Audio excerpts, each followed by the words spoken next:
spouse, most likely you are going to need to empty that account within a 10-year time period and probably take a required minimum amount every single year, although the IRS has been willing to waive that since the rules were changed. Now, as you mentioned, they've waived that each of the last 4 years, but there's no guarantee that they will in the future. Is it worthwhile for investors to talk with their tax professional and advisor to figure out what the best plan is to minimize taxation over that 10-year period anyways? I mean, even if they don't waive the penalty, even if you do have to take a minimum amount, you should be planning this, right? Because if you just wait, then you might end up being surprised at the end of year 10 when all of a sudden I've got this massive account to withdraw and I have a whole bunch of taxation to realize, and it starts impacting everything from my Medicare premiums to my capital gains rates to everything under the sun. The guide this month is titled The Complexities of Inherited IRAs, and there are two ways you can request it. The first is by calling 800-393-4001. The second is by going to ArmstrongAdvisory.com. That phone number again is 800-393-4001.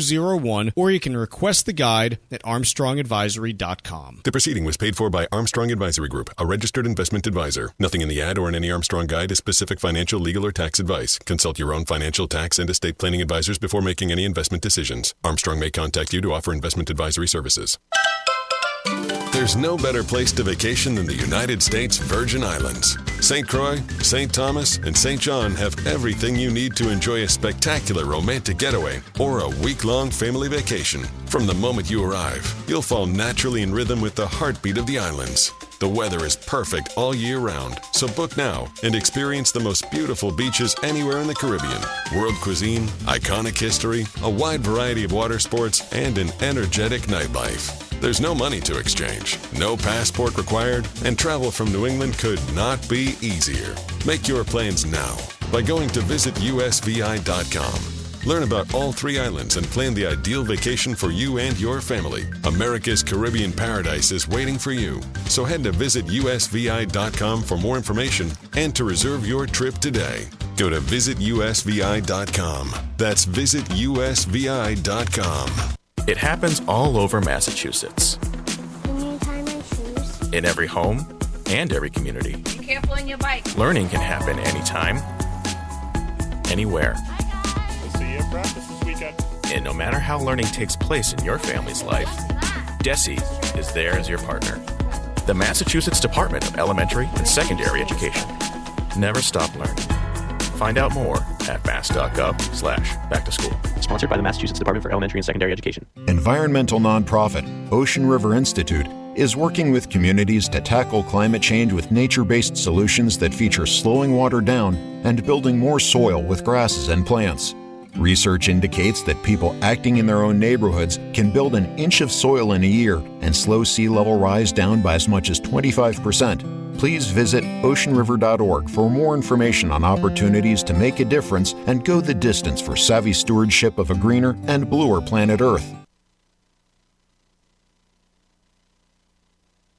The Financial Exchange is produced by Money Matters Radio and is hosted by employees of the Armstrong Advisory Group, a registered investment advisor that provides investment advisory services. All opinions expressed are solely those of the hosts, do not reflect the opinions of Armstrong Advisory or anyone else, and do not guarantee profit. Investments can lose money. This program does not offer any specific financial or investment advice. Please consult your own financial, tax, and estate planning advisors before making any investment decisions. Armstrong and Money Matters Radio do not compensate each other for referrals and are not affiliated. This is the Financial Exchange with Mike Armstrong and Paul Lane. Your exclusive look at business and financial news affecting your day, your city, your world. Stay informed and up to date about economic and market trends, plus breaking business news every day. The Financial Exchange is a proud partner of the Disabled American Veterans Department of Massachusetts. Help us support our great American heroes by visiting dav5k.boston and making a donation today. The DAV 5K Boston is presented by Veterans Development Corporation. This is the Financial Exchange with Mike Armstrong and Paul Lane. Good morning, happy Monday, and welcome back to the Financial Exchange. It's another inflation week here as we've got the Federal Reserve's preferred measure of inflation coming out this Friday. That's the PCE price index. And we'll be diving in right there. It's Mike Armstrong, Paul Lane, and Ben Kitchen with you. And as Paul and Ben know, I'm actually broadcasting here from Arizona. So I have one important question for you guys, which is, did we or did we not get a tornado over the weekend? Because that's all my phone was telling me while I was away. The winds were quite brutal, but I wouldn't say it was anywhere near a twister level, not even in the same stratosphere. It seemed like New Hampshire was more harder impacted than our area. Ben, I don't know if you experienced anything different over the course of the weekend. He's shaking his head violently that he did not. So so you're in the clear, and your house is probably still standing for when you get back here. So that's excellent. Good news there. So let's move on from the 1996 classic and move instead on to the Fed's preferred measure of inflation. Of course, because it's a day that ends with Y, we're going to have several Fed governors speaking today and every day this week, starting off with Christopher Waller, who actually already spoke because he was speaking in Rome this morning at 3 a.m., so I unfortunately did not tune into that one. But we will get the Fed's preferred measure of inflation, the PCE price index. In terms of expectations here, it's for the PCE index to increase little to nothing month over month. So 0.0% coming in at 2.6% year over year. Core prices moving up 0.1% and 2.6% year over year. It does beg the question, Paul, or maybe it doesn't. Maybe it just raises the question. Why do we care so much more about this one than CPI? Or should we? Should the average person care about this Friday's inflation reading and what it might mean for the Federal Reserve policy? Not necessarily. I don't think that they should really care a tremendous amount because isn't it the case, Mike, that you can kind of parcel together what this number is going to be based on some other data components that typically come out earlier in the month if you're able to string together those calculations?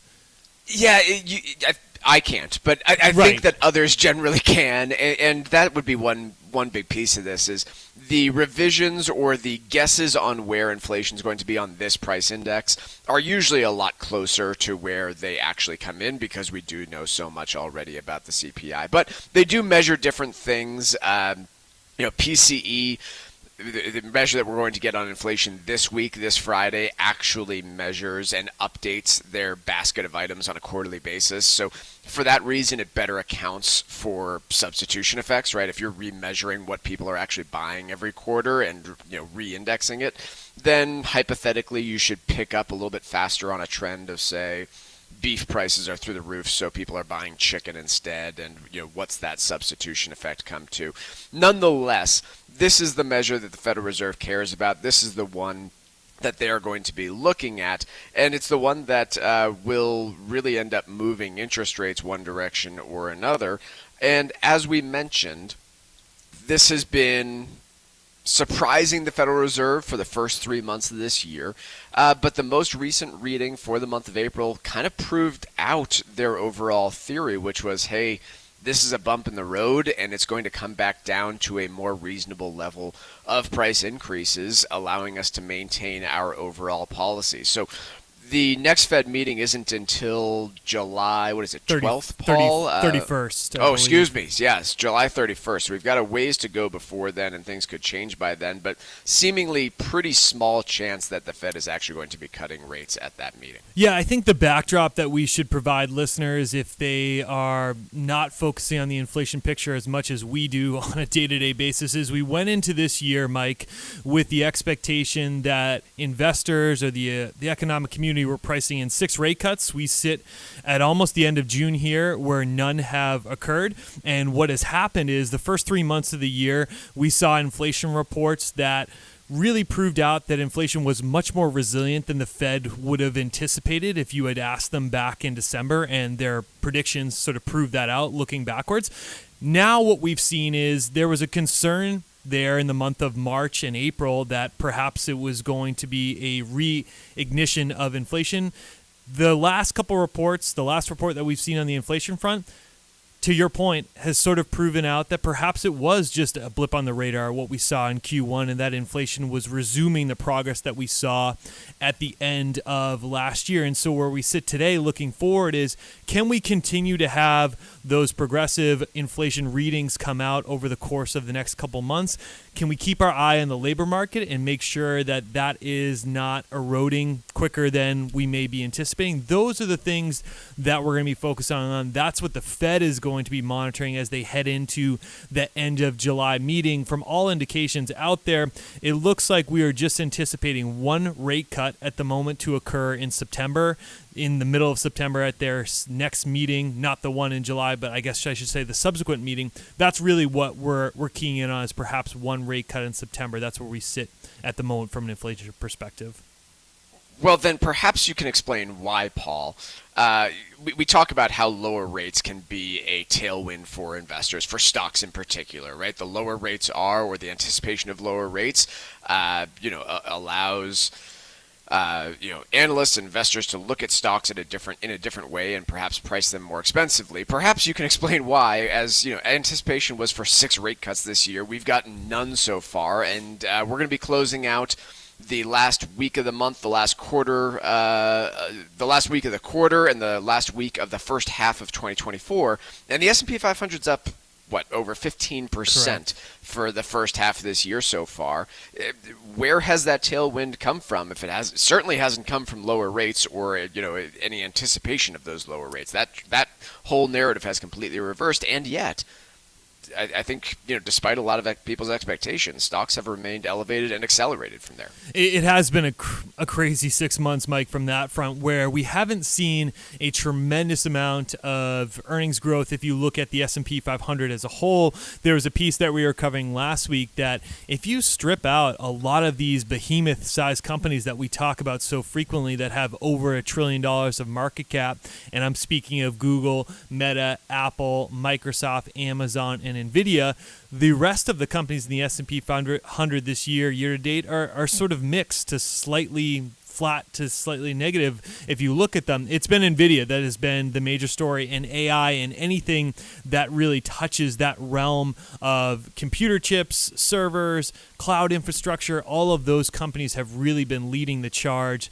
this year, and it's a compelling thought to consider, how much more can we ride the coattails of NVIDIA from this market perspective when they are growing sales over the last 5 years at 60+%, tremendous numbers, but how long can this keep up for? And if NVIDIA is to falter and we see AI spending cool, are there other sectors of the economy in the market of the S&P 500 that can pick up the slack? That's really where we sit. That's why, without the rate cuts, we've still seen a resilient market this year.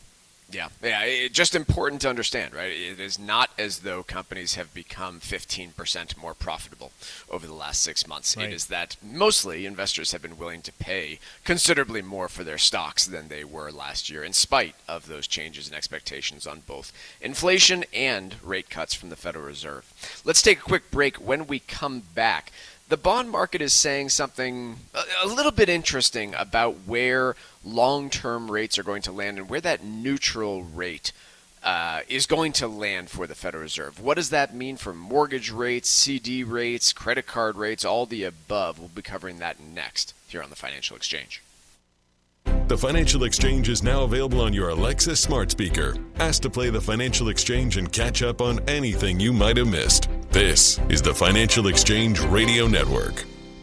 Hi, I'm Lisa Hughes. This Veterans Day weekend, help honor all who've served our country and join WBZ for the annual DAV 5K, a run or walk to support disabled vets here in Massachusetts with housing, transportation, and other critical support. Saturday, November 9th at DCR's Castle Island in South Boston. Let's thank all who have sacrificed for our freedom and help our heroes on their road to recovery. Visit DAV5K.Boston to register or donate today. The DAV 5K Boston is presented by Veterans Development Corporation. Creating a trust helps you prepare for the unknown. Revocable and irrevocable trusts are most common, but contain significant differences. Cushing & Dolan's new guide called The Difference Between Revocable and Irrevocable Trusts may help you choose the right trust for you and your family. Call 866-848-5699. That's 866-848-5699, or request the guide online at legalexchangeshow.com. The proceeding was paid for, and the views expressed are solely those of Cushing & Dolan. Cushing & Dolan and/or Armstrong Advisory may contact you offering legal or investment services. Cushing and Armstrong do not endorse each other and are not affiliated. Inheriting an IRA was a straightforward process until the passage of the Secure Act in 2019 and the more recent changes that have made things a bit more complicated. Hi, this is Mike Armstrong from the Armstrong Advisory Group, and it's really important that you develop a strategy to deal with these changes to the law, or you and your family could face significant tax consequences in the future. If you've inherited money from your spouse, the process remains relatively simple. But if you're inheriting an IRA from someone other than your spouse, there are numerous issues that you'll want to be aware of to protect those assets. Call us right now at 800-393-4001 and ask for your copy of our new guide called The Complexities of Inherited IRAs. That number again is 800-393-4001, or you can also request it online from our website, armstrongadvisory.com. The proceeding was paid for by Armstrong Advisory Group, a registered investment advisor. Nothing in the ad or in any Armstrong guide is specific financial, legal, or tax advice. Consult your own financial, tax, and estate planning advisors before making any investment decisions. Armstrong may contact you to offer investment advisory services. There's no better place to vacation than the United States Virgin Islands. St. Croix, St. Thomas, and St. John have everything you need to enjoy a spectacular romantic getaway or a week-long family vacation. From the moment you arrive, you'll fall naturally in rhythm with the heartbeat of the islands. The weather is perfect all year round, so book now and experience the most beautiful beaches anywhere in the Caribbean. World cuisine, iconic history, a wide variety of water sports, and an energetic nightlife. There's no money to exchange, no passport required, and travel from New England could not be easier. Make your plans now by going to visitusvi.com. Learn about all three islands and plan the ideal vacation for you and your family. America's Caribbean paradise is waiting for you. So head to visitusvi.com for more information and to reserve your trip today. Go to visitusvi.com. That's visitusvi.com. Hey, listen, are you a 50-year-old person looking for term life insurance? Then you need to talk to Bob. Bob specializes in helping people find $1 million or more of term life insurance for a couple of $100 a month. Look, you need to know there's a price war in the term life insurance business, and you may be paying too much. Call Bob, and he'll shop and see how much money he can save you. Look, this could be the last term life insurance policy you ever have. Your rates are guaranteed for the next 20 years. That's right, guaranteed level rates for the next 20 years. And if you're a smoker or your health is not perfect, Bob has great rates for you too. So for $1 million of term life insurance coverage for a couple of $100 a month, call Bob right now. 800-965-7987. 800-965-7987. 800-965-7987. That's 800-965-7987. Paid for by Term Direct. Breaking business and financial news first throughout the day. Only here on the Financial Exchange Radio Network. This segment of the Financial Exchange is brought to you in part by the U.S. Virgin Islands Department of Tourism. The U.S. Virgin Islands is the perfect destination for your next vacation. Enjoy St. Croix, St. Thomas, or St. John, and enjoy pristine beaches, world-class dining, and fall naturally in rhythm with the heartbeat of the islands. There's no passport required and no money to exchange. Go to visitusvi.com and book your trip today. That's visitusvi.com. Paul, there's a piece from Bloomberg today that I just have to pick apart the language here. Quote, how long can high rates last? Bond markets say maybe forever. Do words have no meaning anymore? I feel like this always gets you. This is not the first time that they've used forever in a headline, and it infuriates you. It does. Like, it's the same thing as us describing minor issues in some specific market as a recession. Like, the word forever does not describe what's going to happen for the next 5 years, which is basically what Bloomberg is laying out here. So I will get over my hatred for this headline because the word forever means forever, for till the end of time, and that's not what we are talking about when we're talking about neutral interest. And this does infuriate me, I'm sorry, but language is important and words matter. What we are talking about here is expectations both from markets and from the Federal Reserve on what's referred to as the neutral rate. Now, there is no, this isn't like the boiling point of water, okay? So, this is, weird economics where there is no actual science behind it in the way that physics or chemistry has science behind it. But the neutral rate is this hypothetical idea, which is there's a rate of interest where the cost to borrow money neither stimulates the economy nor slows the growth in the economy. And most economists would agree that right now, with mortgage rates at 7%, for example, that we are slowing the economy with interest rates, meaning the rates right now are above neutral. The question is, where is neutral, right? I don't think it's at mortgage rates at 3.25. I keep using mortgage rates. That's not actually what the Federal Reserve refers to, but I think that's the most attainable and easy to understand rate for the everyday person. Right. I don't think neutral rate's back at 3% interest on a 30-year mortgage, but it's probably not at 7% either. And the question is, are we at a new normal now where, hey, we're never getting back to 3.25% mortgages, or heck, I've even seen a few 30 years, especially for retired military, that are sub 3%.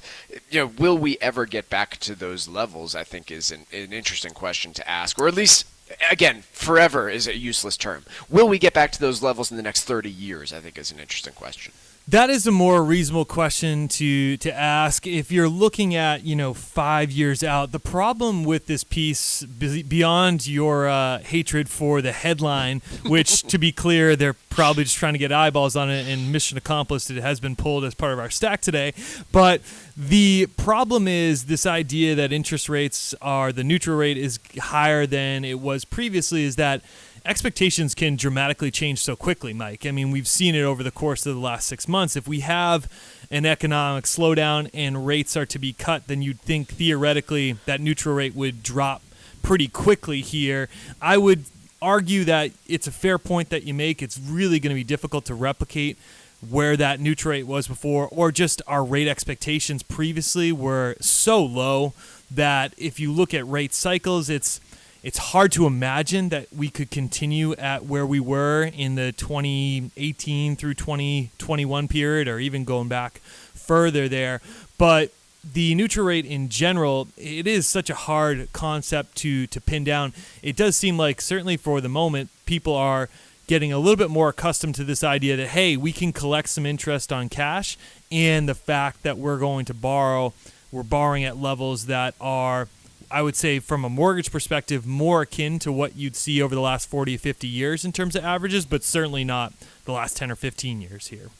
So the neutral rate in terms of where it's being priced right now, which is not necessarily where it is around 3.6%. That's the 5-year rate on treasuries, and would indicate a rate that's about a full percentage point above the last decade. So that would indicate, hey, investors seem to think rates are going to be higher than they were for the last 10 years, and I think that's a fair assumption based on demographics, our recent inflation, deficits, whatever you want to point at.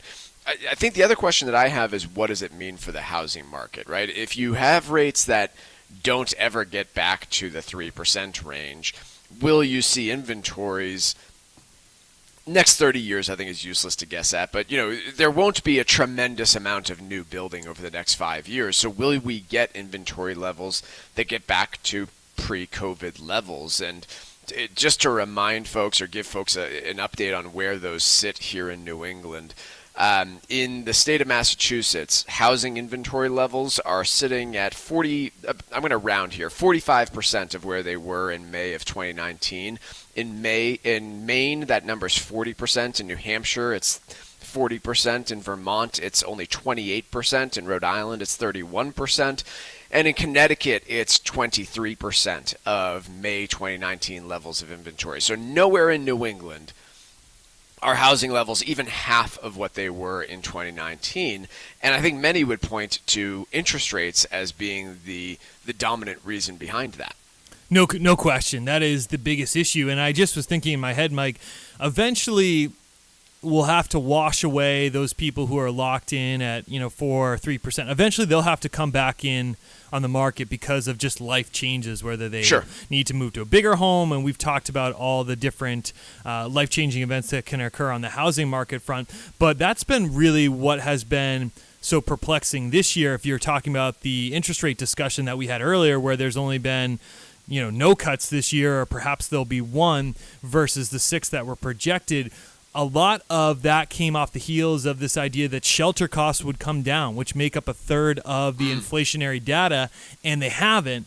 And you gave me a good amount of grief for just saying at some point this is going to happen this year. Eventually you said to me, Paul, it's not happening. We're sitting 6 months in the year. Just give up on the dream. And I have given up. I'm with you there. That has been what has been confounding, is that if you look at the Northeast and the Midwest, to further your point about just the limited amount of inventory out there, the rental inflation that we're seeing, we've really only made a quarter of the progress there. We've only got it down slightly from a decrease in pricing there from where it was pre-pandemic levels. In the South and the West, because there's a lot more multifamilies coming on the market, we have seen some relief there.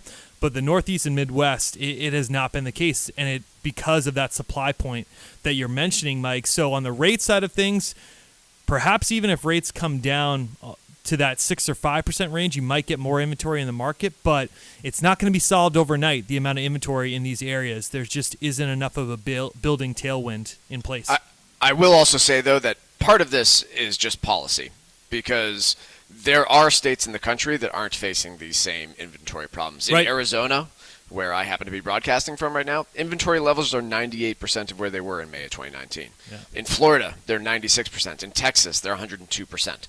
So there are states across the country that actually build homes and don't make it absolutely impossible to get a new project approved for, multifamily or a new development of housing like we do here across New England. Right? This is not just a Massachusetts thing. This is across New England. We make it tremendously difficult to build new housing, both from a labor cost perspective as well as zoning rules. And beyond interest rates, that is a big contributing factor to why home prices are so ludicrously expensive in this area, is because we don't want to build new housing. We don't like it. Let's take a quick break. When we come back, full market update with Wall Street Watch.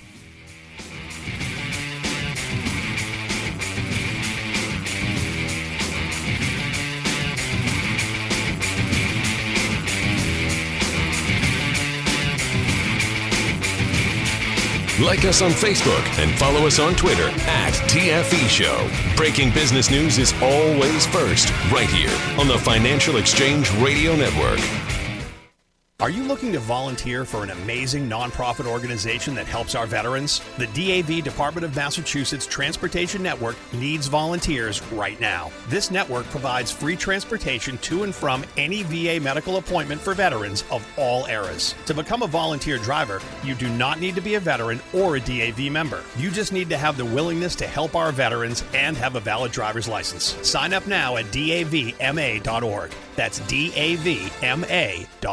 Creating a trust helps you prepare for the unknown. Revocable and irrevocable trusts are most common, but contain significant differences. Cushing & Dolan's new guide called The Difference Between Revocable and Irrevocable Trusts may help you choose the right trust for you and your family. Call 866-848-5699. That's 866-848-5699, or request the guide online at legalexchangeshow.com. The proceeding was paid for, and the views expressed are solely those of Cushing & Dolan. Cushing & Dolan and/or Armstrong Advisory may contact you offering legal or investment services. Cushing & Armstrong do not endorse each other and are not affiliated. Are you retired like me, and you just found out you owe the IRS a ton of money? Well, what would your life be like if they took your retirement savings away from you? They can do it, and your property. If you owe the IRS back taxes or you haven't filed in a while, the Tax Relief Line is here to help you. They can stop the IRS from taking your retirement savings. If you qualify, you could have your tax bill reduced to zero. That's right. If you're retired and you owe the IRS a lot in back taxes, you could have your entire tax bill reduced to zero due. The IRS has now hired thousands of new employees, so they're ready to come after you. Don't let them take your retirement savings or property. Make this free call now. 800-251-2153. 800-251-2153. 800-251-2153. That's 800-251-2153. There's no better place to vacation than the United States Virgin Islands. St. Croix, St. Thomas, and St. John have everything you need to enjoy a spectacular romantic getaway or a week-long family vacation. From the moment you arrive, you'll fall naturally in rhythm with the heartbeat of the islands. The weather is perfect all year round, so book now and experience the most beautiful beaches anywhere in the Caribbean. World cuisine, iconic history, a wide variety of water sports, and an energetic nightlife. There's no money to exchange, no passport required, and travel from New England could not be easier. Make your plans now by going to visitusvi.com. Learn about all 3 islands and plan the ideal vacation for you and your family. America's Caribbean paradise is waiting for you. So head to visitusvi.com for more information and to reserve your trip today. Go to visitusvi.com. Joined today by estate planning attorney Todd Lutzke with the law firm of Cushing & Dolan with your financial exchange quick tip of the day. And today we're talking about the differences between revocable and irrevocable trusts. Todd, when would it make sense to use an irrevocable trust versus a revocable trust?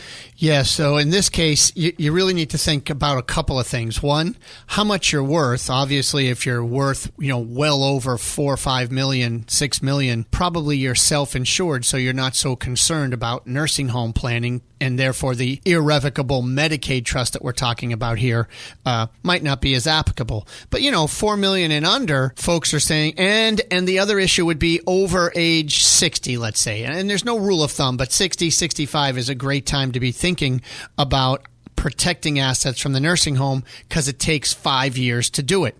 So if that's the case, then an irrevocable trust would make sense. And don't be put off by the word irrevocable, because you will find that the differences between revocable and irrevocable, at least these Medicaid trusts, is very, very few and far between. You're still very much in control. You live in your house. You enjoy your income. You manage your money. You buy and sell your property. It doesn't matter that it's irrevocable, so don't be afraid of it. The estate planning experts at Cushing & Dolan have written a brand new guide that will answer the most common questions you have about the differences between revocable and irrevocable trusts. You can request this guide by calling 866-848-5699. That's 866-848-5699, or you can also request it from their website, LegalExchangeShow.com. The proceeding was paid for, and the views expressed are solely those of Cushing & Dolan. Cushing & Dolan and/or Armstrong Advisory may contact you offering legal or investment services. Cushing and Armstrong do not endorse each other and are not affiliated. Time now for Wall Street Watch, a complete look at what's moving markets so far today, right here on the Financial Exchange Radio Network. All right, markets are in slightly mixed territory as we begin the final week of the month, the quarter, and the first half of the year. The Dow Jones is up 341 points. The S&P 500 is up 0.3%, and the NASDAQ is down 0.2%. We'll kick things off with RXO. The freight stock is up 18% after buying the Coyote Logistics unit from UPS. RXO paid UPS more than $1 billion for Coyote. UPS shares are up 1.2%. The NVIDIA stock is down 3.76%, building on last week's drawdown, with the megacap technology retreating around 4% to snap an 8-week winning streak. Jefferies raised its price target on the stock over the weekend, implying that shares now had about 19% upside from last week's closing level. Ferrari shares are up 2% as Wall Street digested the company's electric vehicle plans. UBS raised its price target on the stock after seeing Ferrari's new factory unveiled on Friday. The buy now, pay later stock Affirm is up 7% on the heels of Goldman Sachs' initiation at a buy rating. Goldman said the company was a leader in the modern credit space and noted its strong underwriting business. IBM stock is up 3.25% after Goldman Sachs initiated coverage with a buy rating. The firm said IBM is on track to sustain long-term revenue and free cash flow growth, driven by growth in AI productions and services. I am Ben Kitchen, and that was Wall Street Watch. Apple has become the first company charged under the European Union's new Digital Markets Act. Investors don't seem to care as the stock is up 1% this morning. But this is significant. The penalties that can be imposed by the Digital Market Act are massive. So under European rules, companies that are found guilty of violating this can be charged as much as 10% of their worldwide revenue. So this is a serious potential impact to Apple if anything were actually to be found. And again, these are just early charges against Apple. But what, I guess, is the rule here that they are allegedly violating, and what has Apple done so far, Paul? Mike, really what it comes down to is their practices surrounding their app store. So if any of our listeners out there have their iPhone phones, I know Mike does not, but if you are buying anything within the apps on your phone through the App Store, then what happens is Apple takes a 30% cut, 25 to 30% cut of whatever you purchase there for every dollar that is spent. And let's say I subscribe to Netflix and I do that on my phone and put in my credit card information. Then Apple's going to take a hypothetically 30% cut. Maybe they've got a special deal worked out with Netflix, but 30% cut of that revenue. Whereas if I had just gone to Netflix website and subscribed there, then Apple doesn't get any cut whatsoever, and I can still watch Netflix on my phone. Exactly. And so the business practices that they've been involved in is making it extremely difficult for you, Mike, to determine the workaround that you just mentioned right there, where you could just go to Netflix and just avoid the 30% take rate that Netflix has on that purchase. And developers have had real difficulty being able to advertise the fact that, hey, you can actually consume our goods or our offerings elsewhere through our site at perhaps a cheaper rate. Apple has really made that a challenging practice in the EU's consideration here. It's been something that they're really going after them for. They actually got hit with another $2 billion fine related to their App Store earlier this year, I believe in the month of March. So the EU regulators have been up there, what's really coming after Apple and the App Store. Now, I think I look at this in a few different ways. I mean, one, I don't really know on what planet I would expect Apple, when I open up their App Store and download the Netflix app, to prompt me to say, hey, by the way, if you go right to Netflix website on your web browser and pay them that way, you won't face any discount, but we won't get our haircut. I don't know on what planet you would require a company to do that, and that sounds like the actions the European Union wants Apple to take. So I struggle with that piece a little bit, because what other business is required to do that? Like, you walk into a Walmart, and generally speaking, they don't go up to you and say, hey, by the way, you can find that product about $6 cheaper by just going on Amazon. Right. That doesn't happen. And that, to me, is kind of what this is akin to. I think the European Union's real problem with Apple is the same problem that I have with Apple, which is they dominate the market. Yes. This wouldn't be a problem if there were 15 different app stores, all of which you could choose from and faced varying prices and varying experiences. In Europe, it's a little bit different because there's slightly more competition. But in the United States, for example, what percentage of smartphones out there are dominated by the App Store? It's more than half, I know, in the United States. Certainly. And so you really look at this and say, okay, it's Apple and it's Google. Both of them act the exact same way, and makes sense. They're getting a 30% payment haircut. Is this a competitive market?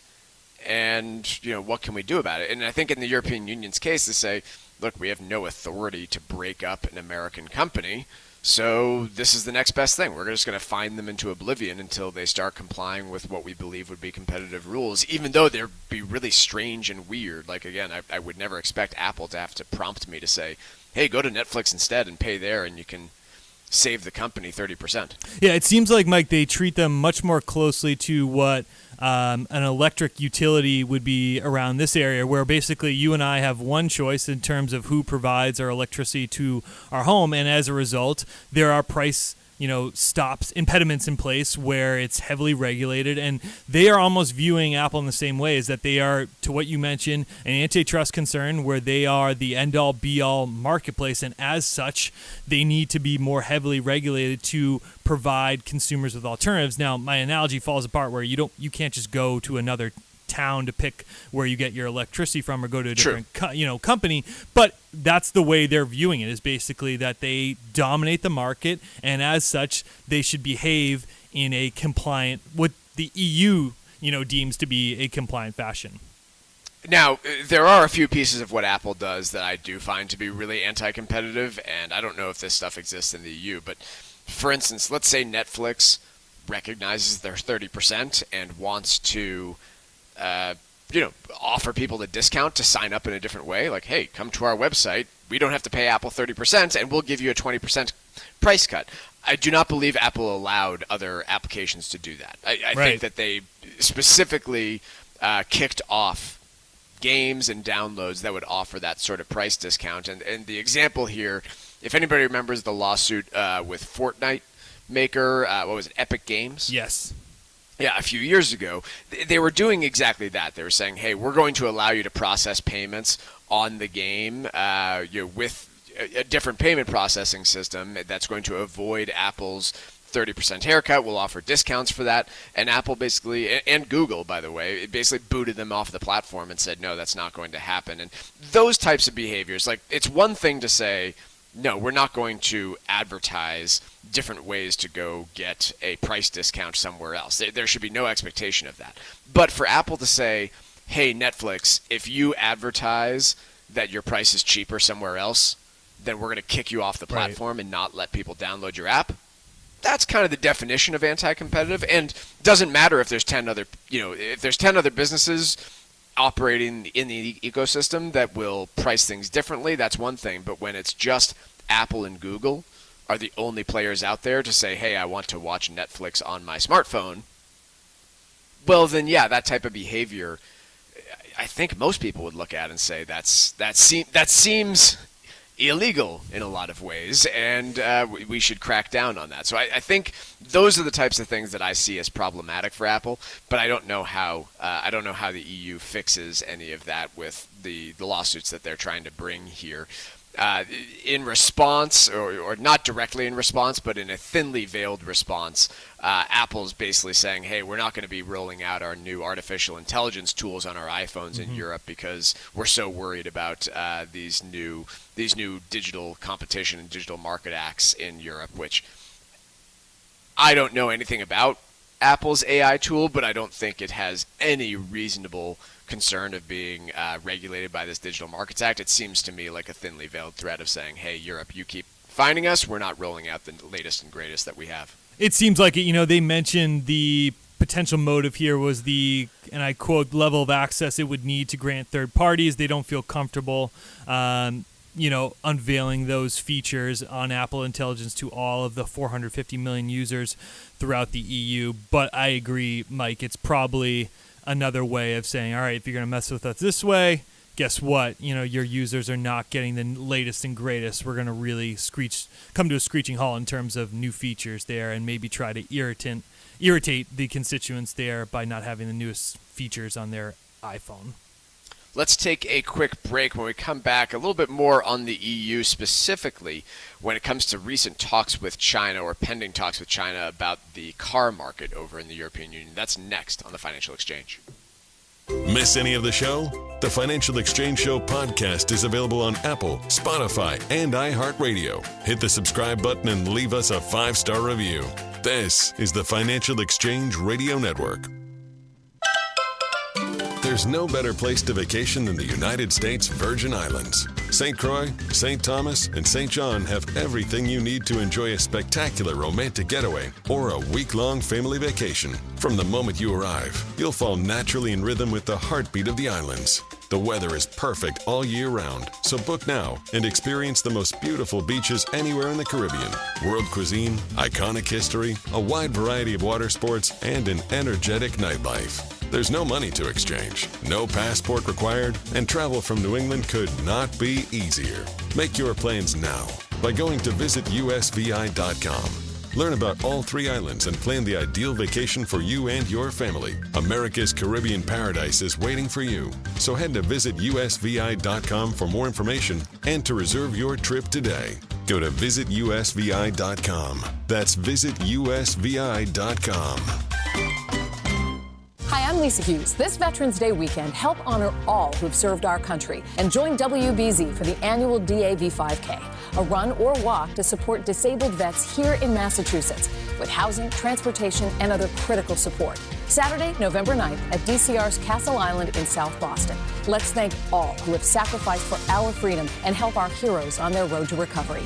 Visit DAV5K.Boston to register or donate today. The DAV 5K Boston is presented by Veterans Development Corporation. Creating a trust helps you prepare for the unknown. Revocable and irrevocable trusts are most common, but contain significant differences. Cushing & Dolan's new guide called The Difference Between Revocable and Irrevocable Trusts may help you choose the right trust for you and your family. Call 866-848-5699. That's 866-848-5699, or request the guide online at legalexchangeshow.com. The proceeding was paid for and the views expressed are solely those of Cushing & Dolan. Cushing & Dolan and or Armstrong Advisory may contact you offering legal or investment services. Cushing & Armstrong do not endorse each other and are not affiliated. The rules regarding inherited IRAs changed a few years back with the passing of the Secure Act, and with the law being updated again in 2022, it's even more important to develop a strategy to help you make the right decisions regarding your retirement accounts. Hi, this is Chuck Zada from the Armstrong Advisory Group. Inheriting money from a spouse is common and will likely be a painless process for you. However, your heirs could be subjected to lofty tax bills if the distribution of your accounts are not coordinated properly, especially if you're inheriting one from someone other than your spouse. Don't let this happen to you. Call the Armstrong Advisory Group at 800-393-4001 and request our new guide called The Complexities of Inherited IRAs. That's 800-393-4001, or you can request it online at armstrongadvisory.com. The proceeding was paid for by Armstrong Advisory Group, a registered investment advisor. Nothing in the ad or in any Armstrong guide is specific financial, legal, or tax advice. Consult your own financial, tax, and estate planning advisors before making any investment decisions. Armstrong may contact you to offer investment advisory services. For 40 years, Cancer Support Community has been a relentless ally for anyone impacted by cancer, with free services provided online and in person, with their newest location in Massachusetts. Connect with Cancer Support Community Massachusetts for free emotional support, educational resources, patient navigation, financial counseling, and more. 617-797-3391. CancerSupportMass.org, CancerSupportMass.org. It happens all over Massachusetts. Can you tie my shoes? In every home and every community. Be careful on your bike. Learning can happen anytime, anywhere. We'll see you at practice this weekend. And no matter how learning takes place in your family's life, DESE is there as your partner. The Massachusetts Department of Elementary and Secondary Education. Never stop learning. Find out more at mass.gov/back-to-school. Sponsored by the Massachusetts Department for Elementary and Secondary Education. The Financial Exchange Show podcast drops every day on Apple, Spotify, and iHeartRadio. Hit that subscribe button and leave us a 5-star review. You're listening to the Financial Exchange Radio Network.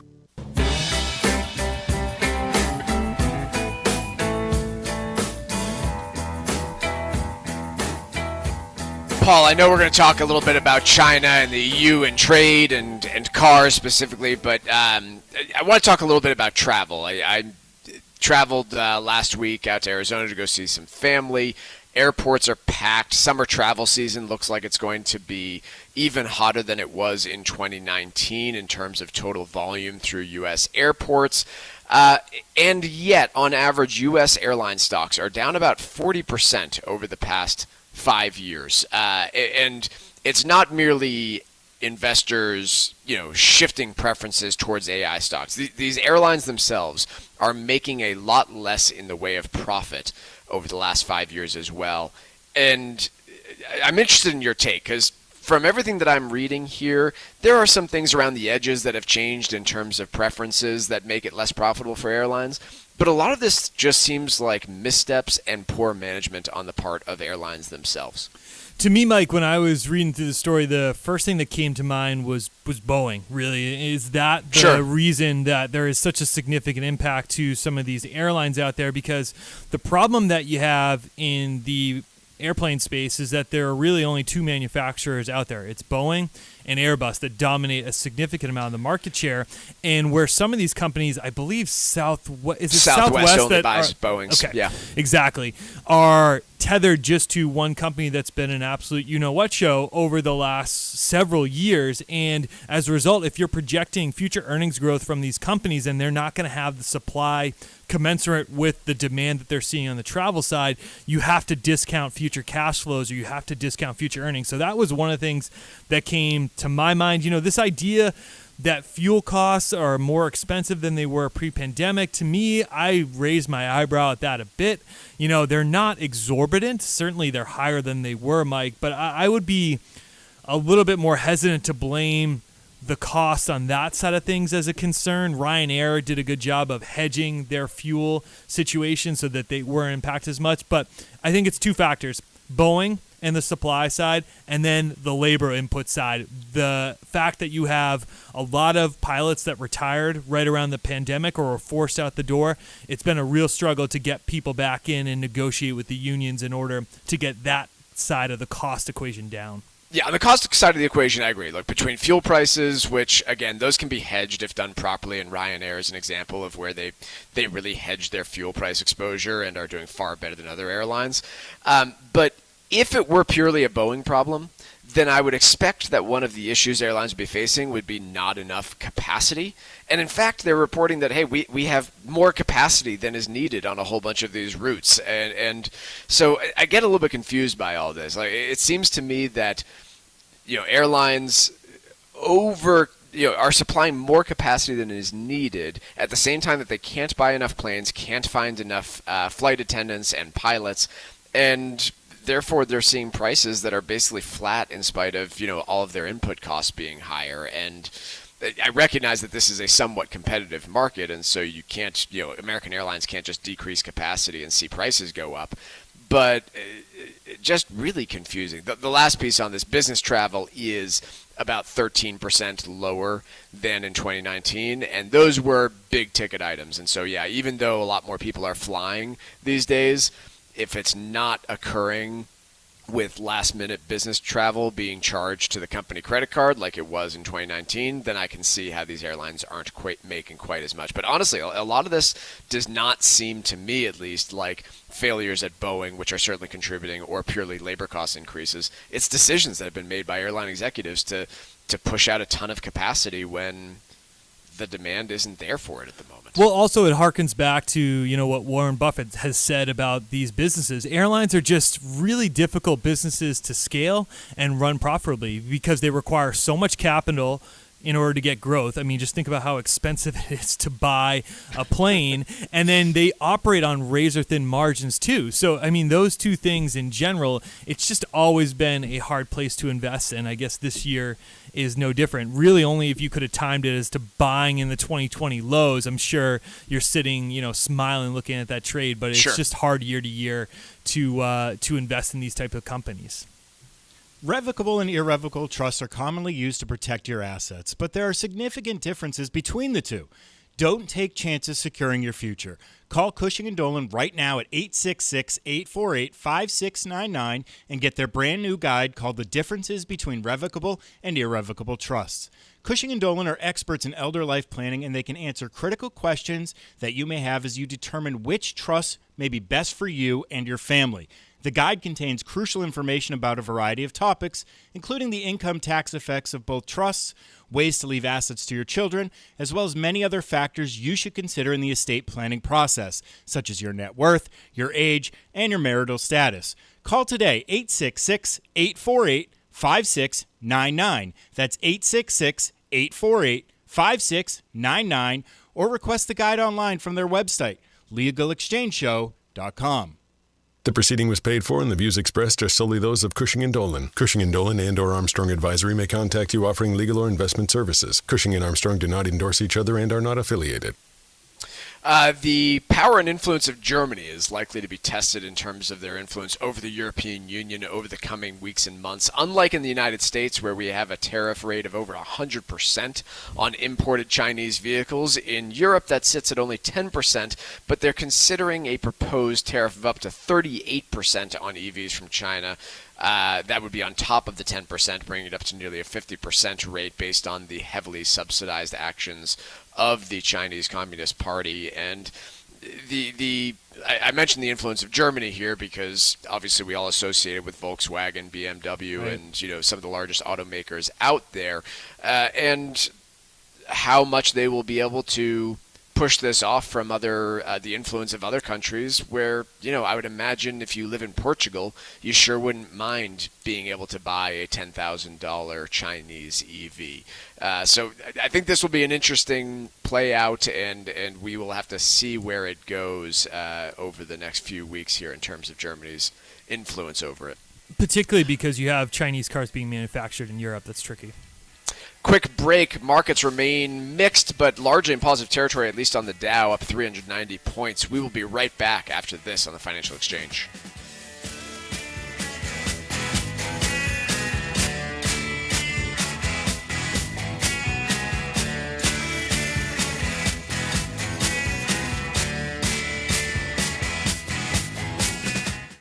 Building a solid financial strategy is a core element to enjoying your retirement years. That's why you need advice that you can count on. At the Armstrong Advisory Group, we understand the challenges of positioning your assets to help you maintain your wealth over time. Our goal is to offer advice that is both suitable and in your best interest. When you hire one of us, you hire all of us so you can be comfortable knowing that every advisor in our firm is dedicated to helping you create a realistic plan for your later years. Visit us today at armstrongadvisory.com and sign up for a free, no-obligation planning session. Click the Get Started button at the top right corner of the homepage, and you can select the day and time that works best for you. Go to armstrongadvisory.com and let us help you secure your financial future. That's armstrongadvisory.com. The proceeding was paid for by Armstrong Advisory Group, a registered investment advisor. Nothing in the ad or in any Armstrong guide is specific financial, legal, or tax advice. Consult your own financial, tax, and estate planning advisors before making any investment decisions. Armstrong may contact you to offer investment advisory services.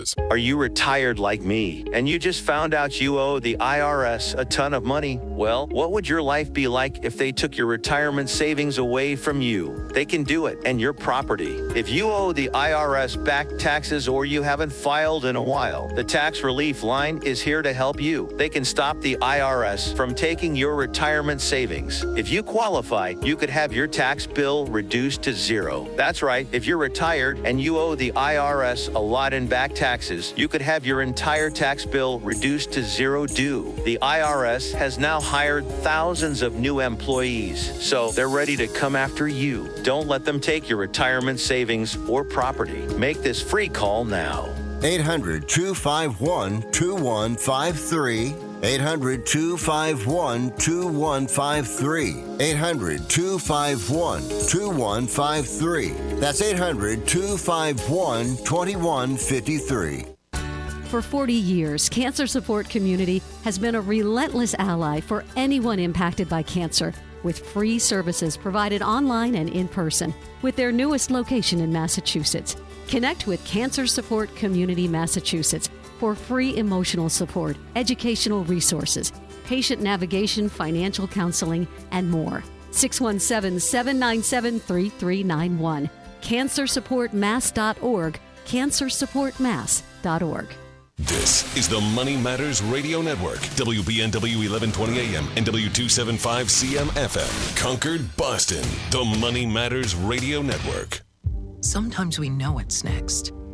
Other times, it's impossible to know. Life can change in an instant. Don't be caught standing by the next time someone's heart stops. Knowing CPR gives you the ability to act and takes you from bystander to lifesaver. CPR is a life-saving skill. Join the nation of lifesavers today by learning CPR at heart.org/nation. National support for CPR education provided by Elevance Health Foundation. Hi, this is Chuck and Mike from the Armstrong Advisory Group. We have a guide this month titled The Complexities of Inherited IRAs.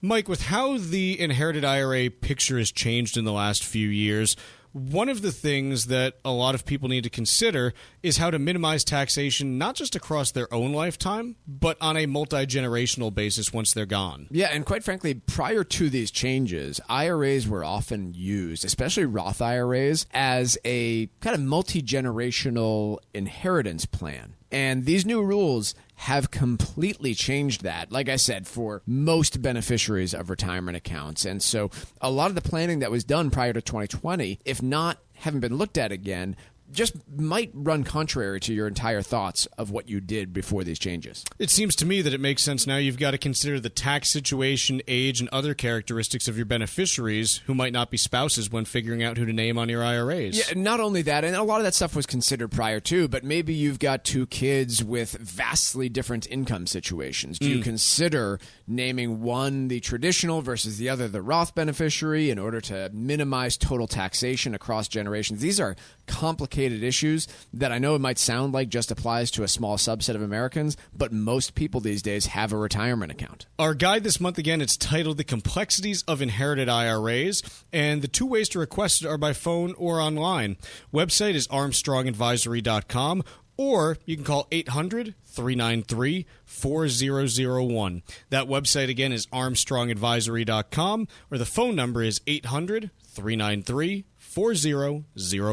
The proceeding was paid for by Armstrong Advisory Group, a registered investment advisor. Nothing in the ad or in any Armstrong guide is specific financial, legal, or tax advice. Consult your own financial, tax, and estate planning advisors before making any investment decisions. Armstrong may contact you to offer investment advisory services. Creating a trust is oftentimes the first step in the estate planning process. It helps you prepare for the unknown as well as the inevitable. Revocable and irrevocable trusts are the most common types of trusts, but there are significant differences between the two. So before you make that crucial decision, call Cushing & Dolan at 866-848-5699. Ask for their new guide called The Difference Between Revocable and Irrevocable Trusts. Let them help you understand which may be right for you and your family and protect the wealth that you've achieved throughout your working years. Protecting your assets is paramount to being able to enjoy your retirement years. So call right now, 866-848-5699, and get your free guide today. Give yourself the peace of mind you need as you build your estate plan. Again, that number is 866-848-5699, or request the guide online from their website, LegalExchangeShow.com.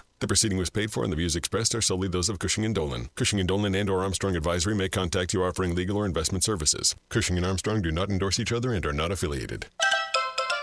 There's no better place to vacation than the United States Virgin Islands. St. Croix, St. Thomas, and St. John have everything you need to enjoy a spectacular romantic getaway or a week-long family vacation. From the moment you arrive, you'll fall naturally in rhythm with the heartbeat of the islands. The weather is perfect all year round, so book now and experience the most beautiful beaches anywhere in the Caribbean.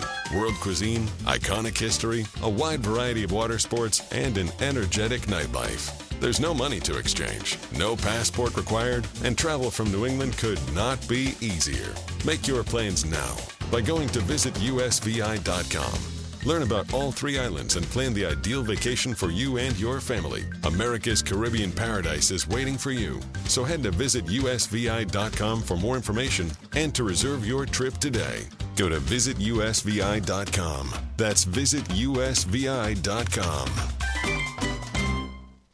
Hi, I'm Lisa Hughes. This Veterans Day weekend, help honor all who have served our country and join WBZ for the annual DAV 5K, a run or walk to support disabled vets here in Massachusetts with housing, transportation, and other critical support. Saturday, November 9th at DCR's Castle Island in South Boston.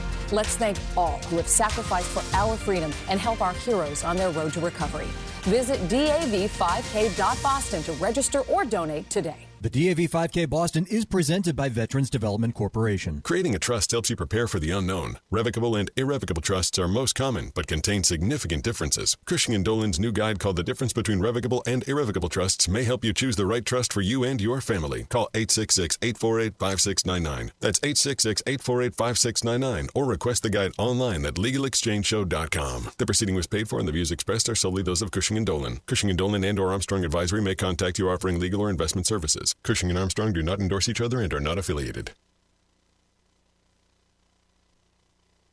The Financial Exchange is produced by Money Matters Radio and is hosted by employees of the Armstrong Advisory Group, a registered investment advisor that provides investment advisory services. All opinions expressed are solely those of the hosts, do not reflect the opinions of Armstrong Advisory or anyone else, and do not guarantee profit. Investments can lose money. This program does not offer any specific financial or investment advice. Please consult your own financial, tax, and estate planning advisors before making any investment decisions. Armstrong and Money Matters Radio do not compensate each other for referrals and are not affiliated. This is the Financial Exchange with Mike Armstrong and Paul Lane. Your exclusive look at business and financial news affecting your day, your city, your world. Stay informed and up to date about economic and market trends, plus breaking business news every day. The Financial Exchange is a proud partner of the Disabled American Veterans Department of Massachusetts. Help us support our great American heroes by visiting DAV5K.Boston and making a donation today. The DAV 5K Boston is presented by Veterans Development Corporation. This is the Financial Exchange with Mike Armstrong and Paul Lane. Good morning and welcome back to the Financial Exchange. It's Mike Armstrong, Paul Lane, and Ben Kitchen with you here on a Monday ahead of a PCE Inflation Friday, where expectations are for a 2.6% year-over-year increase in the rate of inflation. Again, if that number seems a little small to you, that's because, compared to a few years ago, prices are up a good 20% if you say compare to pre-COVID levels. But year over year, prices have moderated a fair bit. That's what the Federal Reserve has been looking to happen and looking to see happen. It started to finally show up in the data after some robust inflation numbers in January, February, and March, but that's the expectation for Friday, and we will see where that comes in. We do have a little bit in the way of earnings this week, but very little. FedEx, Micron, and Nike will be reporting earnings this week. We might have some recaps on those later this week to see how they are going. But we start the show this morning with a little bit of hyper-local news, which is Massachusetts and the early impact of a new tax bill that has been in place in 2024, referred to as the millionaires tax. For those unfamiliar, this is a new tax burden on those who earn specifically over $1 million in income in a specific calendar year. So not taxing the traditional definition of a millionaire being one with more than $1 million in assets, but rather one with more than $1 million in income in a single tax year.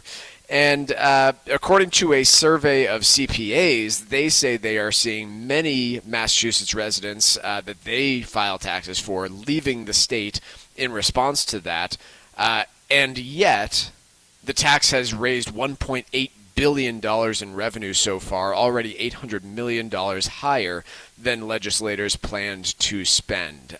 Your initial takeaways from this, Paul? Mike, it's hard to really get a sense for whether or not we are seeing a true mass exodus, pun intended. And it really doesn't seem to be the case if you look at the numbers that you just mentioned there, that the tax has generated more revenue than they had anticipated in early projections. What you were citing is 2/3 of the CPA members have mentioned that in the local, Boston, Massachusetts area, had mentioned that they had at least one client move from Massachusetts over the course of the last year, and 90% said that they had a client considering to leave within the next year. Saying you had one client isn't an indictment that there's this mass exodus of people fleeing out. Ultimately, it seems like the tax numbers are the best bet to hang our hat on in terms of the ultimate impact. There are certainly a lot of people who are likely in this millionaires tax area where, to be clear, I'm not a proponent of the tax. I thought it was a foolish thing to pass in the first place, but a lot of people are locked in here, Mike, because of the schools and the healthcare system that Massachusetts had, and I feel as if the numbers are bearing out. While they might not like it for those who earn over $1 million, that they're staying because of those reasons. I don't know. Look, I'm with you in that we will not know the impact of this. I don't think it even makes sense to measure for another 5 years. That's true. It's just, you just don't know. Yeah. On the school and medical care, if you're making $1 million a year, I don't care if you've got 15 kids. You can send them to private school anywhere in the country for cheaper than what you'll end up paying on this millionaire's tax. So I'm going to discount that a little bit. If you feel like you're getting burdened by this and you're making more than $1 million a year, you can go pay to send your kids to Phillips Exeter in New Hampshire or something like that, or one of the best schools in the country, even in Massachusetts, while not living here. The problem that I think Massachusetts is going to have, and this is purely a theory, I have no evidence to support this because it's too new, but you're now putting Massachusetts in the range of some of the higher tax burden states in the country, right? You've got California, the highest rates up at 13%, Hawaii up at 11%, New Jersey's up at 11%. And other than New Jersey, you look at a few of these states, and Massachusetts just does not have much in common with Hawaii or California. And I'm speaking mainly about geography here, right? Like, let's just play out the story of somebody living in Massachusetts who's earning $20 million per year. In that case, I'm guessing they're tied to a bunch of Massachusetts businesses. But let's say you're not, right? Let's say that you choose to live here and you don't own a business in Massachusetts. I can get to Connecticut, Rhode Island, New Hampshire, Maine. What's the most it could take me from any part of the state to get to one of those other states? 30, 45 minutes? I mean, the same cannot be said if you're living and running a business in LA, right? Yeah. It's not so easy to pick up your life and maintain family ties with close friends and family by moving over to Nevada from Los Angeles, right? That's a pretty hefty trek. If I live in Andover, Massachusetts, and I'm making $20 million a year, and I choose to live in Salem, New Hampshire instead, it does not impact my life all that significantly. And so, look, it'll be some time before we see the impact of this. But what I see is, small business owners who don't necessarily or already don't have their business located in Boston. Like let's say you're running a business in Andover, Massachusetts, or you're running a business in Lowell or one of these other areas. You might pay the millionaire's tax for a few years, but I would imagine that you're thinking, hey, what's it going to take for me to relocate my business to New Hampshire, to Rhode Island, to Maine? What sort of incentives are they going to give me to do it? Because it's just going to take a while, right? It's going to take a few years for you to build up a strategy and say, okay, I'm now going to inform all of my employees that this is what we're doing. We're going to figure out which ones are coming with us, which ones are going to quit based on the relocation. But that's why I say it's going to take a good 5 years before you see the overall impact of this. Now, if you're the executive of, Thermo Fisher, that is headquartered in the Massachusetts area, is the millionaire's tax going to cause you to? No. I mean, you're going to derive your income from Massachusetts, and you're probably going to be there forever. Yep. But even if 10% of people who are impacted by this end up moving to avoid it, that's going to be a serious tax hit to the state overall. And I don't just mean to the amount that would have been raised from the new millionaire's tax, but you got to think about that. If you push somebody out of the state of Massachusetts because of the millionaire's tax, you're losing that 4% that you thought you were going to get, but you're also losing the 5% that you've been collecting on that person's revenue on the first $1 million for all this time. And so that's the piece that I worry about. You did see that in New Jersey over the years, where you would have like one or two big taxpayers exit the state and see a massive budget impact. And I think when we're comparing the impact of such high tax rates, it doesn't make as much sense to compare to New York City or to compare to California or Hawaii for the geographic reasons that I mentioned. But go take a look at the impact on the state of New Jersey and what it's done to the tax base there. And I think that's a more comparable example of what we might see in Massachusetts. And by the way, hey, if you're going to raise this millionaires tax to 9%.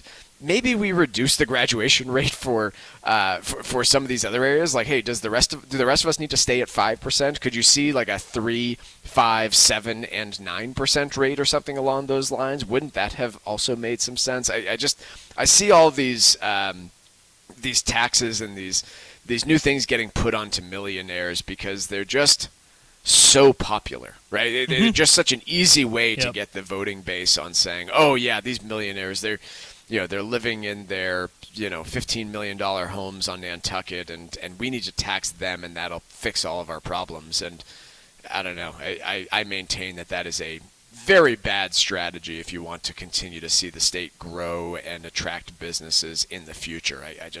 I can't imagine why any business would want to relocate to Massachusetts with the new tax situation that we see going on here. I'm overstating this a little bit because Massachusetts still has a lot of compelling education institutions and a very talented workforce. So I don't mean to discount that too much, but I really do think that this is going to be a problem for businesses that might have otherwise considered relocating here. We will see.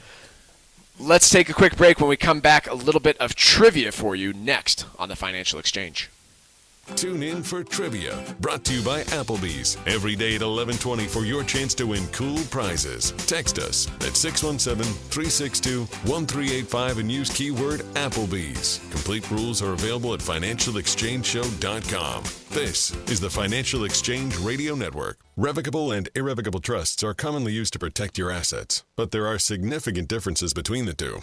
Don't take chances securing your future. Call Cushing & Dolan right now at 866-848-5699 and get their brand new guide called The Differences Between Revocable and Irrevocable Trusts. Cushing & Dolan are experts in elder life planning, and they can answer critical questions that you may have as you determine which trust may be best for you and your family. The guide contains crucial information about a variety of topics, including the income tax effects of both trusts, ways to leave assets to your children, as well as many other factors you should consider in the estate planning process, such as your net worth, your age, and your marital status.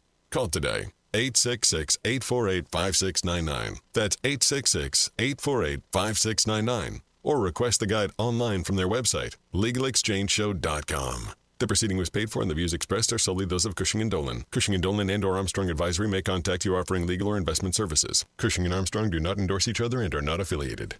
Inheriting an IRA was a straightforward process until the passage of the Secure Act in 2019 and the more recent changes that have made things a bit more complicated. Hi, this is Mike Armstrong from the Armstrong Advisory Group, and it's really important that you develop a strategy to deal with these changes to the law, or you and your family could face significant tax consequences in the future. If you've inherited money from your spouse, the process remains relatively simple. But if you're inheriting an IRA from someone other than your spouse, there are numerous issues that you'll want to be aware of to protect those assets. Call us right now at 800-393-4001 and ask for your copy of our new guide called The Complexities of Inherited IRAs. That number again is 800-393-4001, or you can also request it online from our website, armstrongadvisory.com. The proceeding was paid for by Armstrong Advisory Group, a registered investment advisor. Nothing in the ad or in any Armstrong guide is specific financial, legal, or tax advice. Consult your own financial, tax, and estate planning advisors before making any investment decisions. Armstrong may contact you to offer investment advisory services.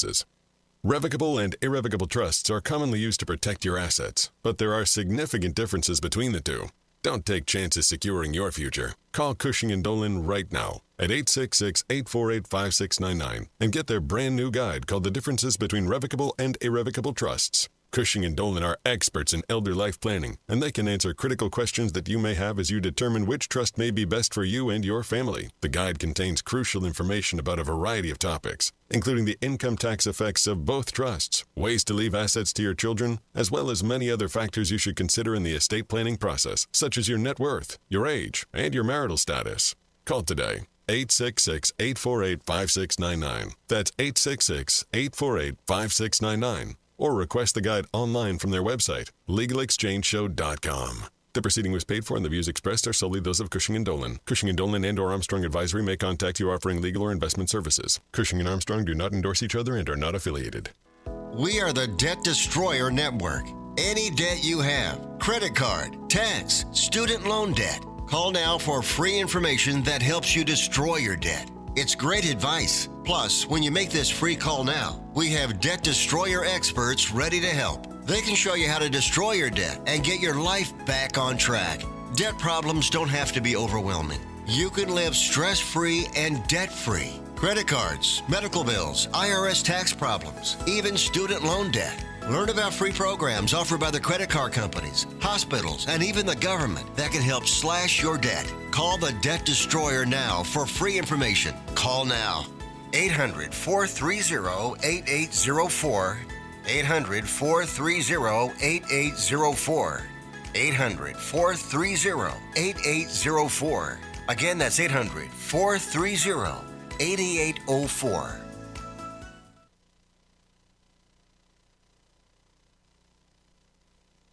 Miss any of the show? Catch up at your convenience by visiting financialexchangeshow.com and clicking the on-demand icon where you'll find all of our interviews and full shows. This is your home for the latest business and financial news in New England and around the country. This is the Financial Exchange Radio Network. Trivia is brought to you by Applebee's. Take your friends or family to any area Applebee's and enjoy half-price late-night appetizers after 9 p.m., including boneless wings, spinach and artichoke dip, and warm pretzels dipped in beer cheese. And don't forget to join Club Applebee's to enjoy exclusive deals and specials. You'll get a free appetizer just for signing up. Now that's eating good in the neighborhood. Void where prohibited. Dine in only. We begin our final week of state capital trivia by looking at a Midwest state capital that has a unique distinction. Today's question is, which state capital is the closest to the geographical center of the United States? Which state capital is the closest to the geographical center of the United States? It's obviously not going to include Alaska and Hawaii.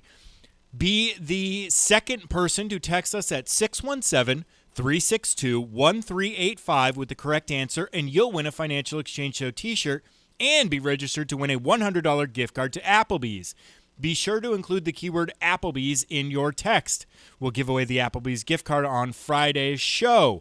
That's 617-362-1385, and the second correct response will be our winner. See the complete contest rules at financialexchangeshow.com.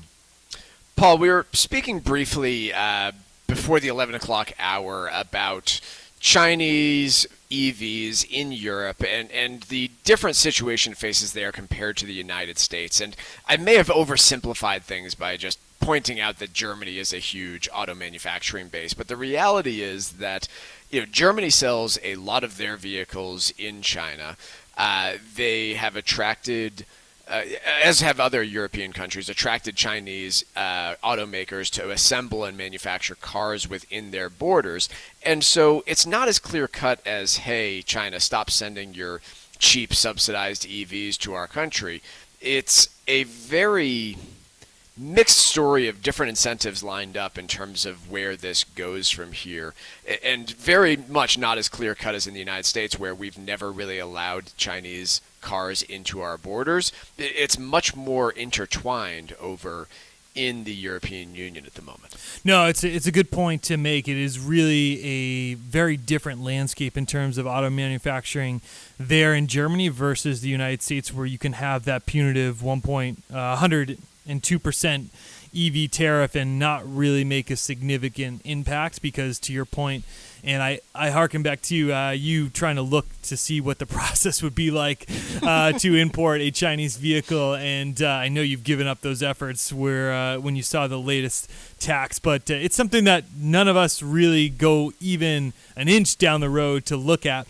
But in Germany, you have a much different sort of setup there, and you made that point, and I misstated this point earlier, but they do rely on China for manufacturing for some of their facilities, so it's not as simple as being so punitive that you completely get Chinese vehicles out of your economy. There has to be a sense of give and take, and as a result, the economic minister of Germany is going to meet with Chinese officials, and likely what will occur here, Mike, is some sort of compromise where the two sides have to meet in the middle, you would think, or Germany risks retaliatory trade actions by China.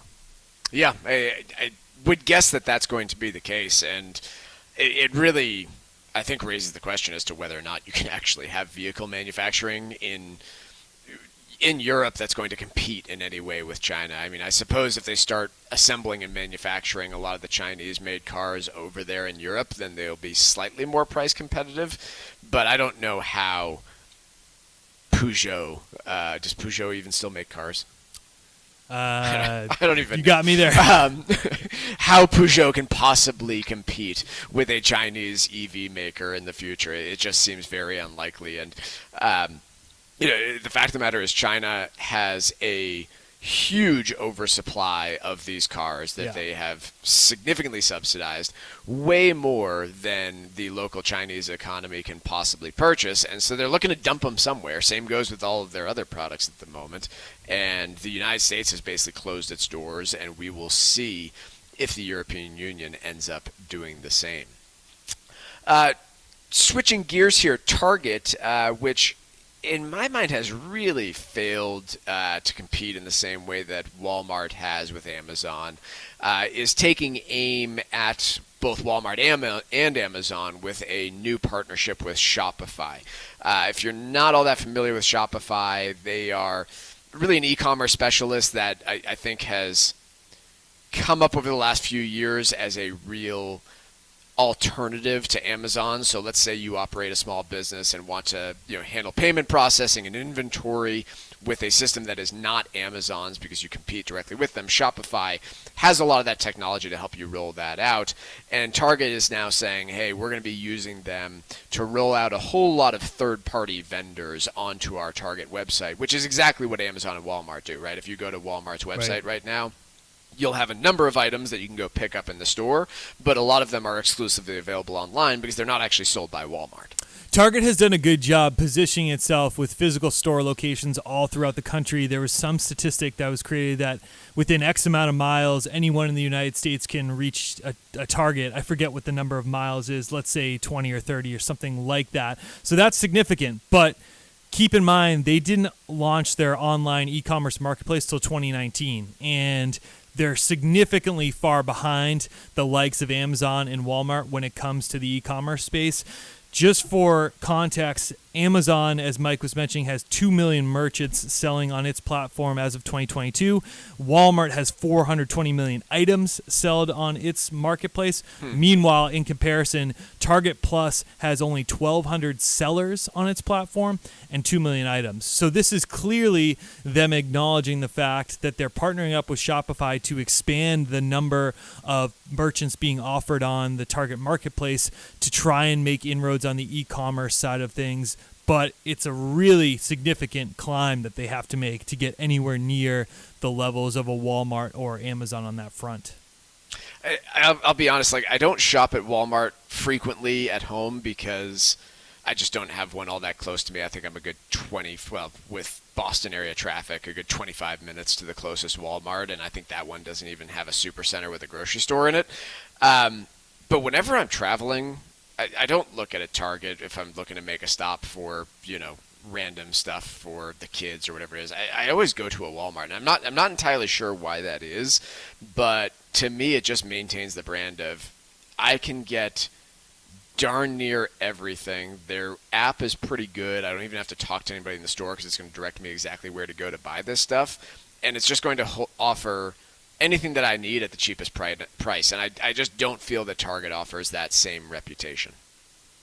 It's tough to kind of beat Walmart, especially from a pricing perspective. They can just really command such a low price point because of the volume that they do. Let's go ahead and take a quick break here on the financial exchange. Markets remain in mixed territory with the NASDAQ still off about 55 points. When we come back, we're going to have a trivia winner.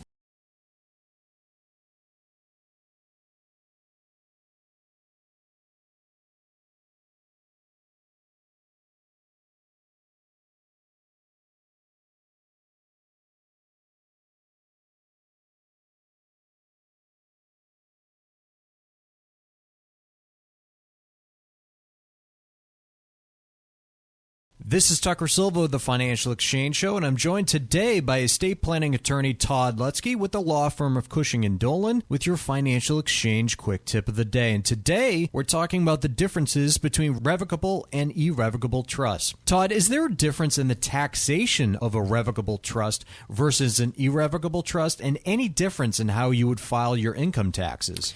So surprisingly, a lot of you might say, well, yeah, there should be a difference. And there is, but there really isn't. So let me explain. With a revocable trust, everything that you've put in it is going to be titled under your Social Security number, like bank accounts and brokerage accounts, etc. Whereas items that you put into an irrevocable trust, like bank accounts and brokerage accounts or rental properties, those accounts would be set up under a tax ID number for the trust. So the trust now does need to file its own tax return. It's called a Form 1041. However, these Medicaid trusts are designed by us to make them grantor trusts for income tax purposes, which means you are the owner for income tax purposes, and all the income and gain gets reported on your personal return. So while you're filing a separate return for the irrevocable trust, you're paying exactly the same tax at your own rate, just like you did before the trust and just like you would with a revocable trust. Well, the estate planning experts at Cushing & Dolan have written a brand new guide that will help you answer the most common questions you have about the differences between revocable and irrevocable trusts. You can request this brand new guide by calling 866-848-5699. That's 848-5699, or you can also request it from their website, legalexchangeshow.com. The proceeding was paid for, and the views expressed are solely those of Cushing & Dolan. Cushing & Dolan and or Armstrong Advisory may contact you offering legal or investment services. Cushing and Armstrong do not endorse each other and are not affiliated. Hey, listen, are you a 50-year-old person looking for term life insurance? Then you need to talk to Bob.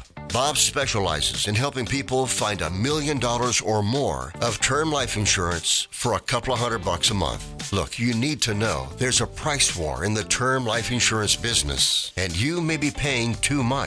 Call Bob, and he'll shop and see how much money he can save you. Look, this could be the last term life insurance policy you ever have. Your rates are guaranteed for the next 20 years. That's right, guaranteed level rates for the next 20 years. And if you're a smoker or your health is not perfect, Bob has great rates for you too. So for $1 million of term life insurance coverage for a couple of $100 a month, call Bob right now. 800-965-7987. 800-965-7987. 800-965-7987. That's 800-965-7987. Paid for by Term Direct. Hi, this is Mike Armstrong from the Armstrong Advisory Group. Taxation is a critically important element to be aware of when you're building your estate plan, especially when it comes to understanding inherited IRAs. The tax treatment of these accounts depends on a variety of factors, including the specific type of IRA, the relationship between the deceased and the beneficiary, and the beneficiary's personal circumstances. In this month's new free guide from the Armstrong Advisory Group called The Complexities of Inherited IRAs, will help you understand the possible tax complications you could face when inheriting an IRA. Plus, we'll walk you through the recent changes to federal rules regarding these accounts. Get your free guide today by calling 800-393-4001. 800-393-4001, or you can also request the guide at armstrongadvisory.com. The proceeding was paid for by Armstrong Advisory Group, a registered investment advisor. Nothing in the ad or in any Armstrong guide is specific financial, legal, or tax advice. Consult your own financial, tax, and estate planning advisors before making any investment decisions. Armstrong may contact you to offer investment advisory services. Are you looking to volunteer for an amazing nonprofit organization that helps our veterans? The DAV Department of Massachusetts Transportation Network needs volunteers right now. This network provides free transportation to and from any VA medical appointment for veterans of all eras. To become a volunteer driver, you do not need to be a veteran or a DAV member. You just need to have the willingness to help our veterans and have a valid driver's license. Sign up now at davma.org. That's davma.org. Creating a trust helps you prepare for the unknown. Revocable and irrevocable trusts are most common, but contain significant differences. Cushing & Dolan's new guide called The Difference Between Revocable and Irrevocable Trusts may help you choose the right trust for you and your family. Call 866-848-5699. That's 866-848-5699, or request the guide online at legalexchangeshow.com. The proceeding was paid for, and the views expressed are solely those of Cushing & Dolan. Cushing & Dolan and or Armstrong Advisory may contact you offering legal or investment services. Cushing and Armstrong do not endorse each other and are not affiliated. Text us 617-362-1385 with your comments and questions about today's show, and let us know what you think about the stories we're covering. This is the Financial Exchange Radio Network. Today's trivia question was, which state capital is the closest to the geographical center of the United States? That would be Topeka, Kansas. Topeka is the closest state capital to the geographic center of the United States, which would be Lebanon, Kansas. Topeka is just 2 miles north of Lebanon. Today's winner is Todd in Smithfield, Rhode Island. He has won a Financial Exchange Show t-shirt, and he's also registered to win a $100 gift card to Applebee's.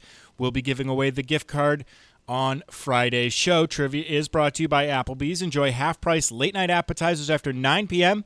and join Club Applebee's to enjoy exclusive deals and specials. You'll get a free appetizer just for signing up. Now that's eating good in the neighborhood. Void where prohibited. Dine in only.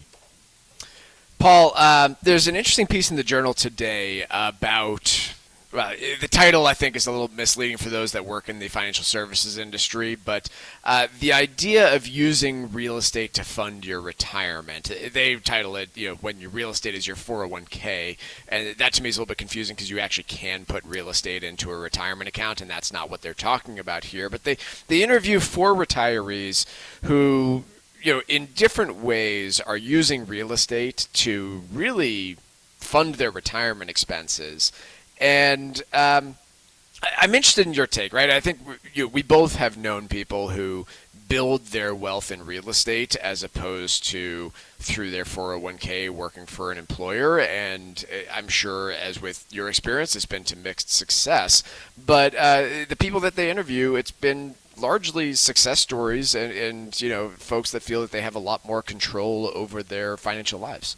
We bump into this a lot, Mike, around this area. It seems like with clients that we meet with or prospective clients, there are many people who have been tremendously successful investing in real estate, particularly over an area here in the Northeast, which has pretty limited inventory. Those purchases have fared quite well, particularly if you were able to lock in the low interest rates that we've had over the last 10, 15 years or so.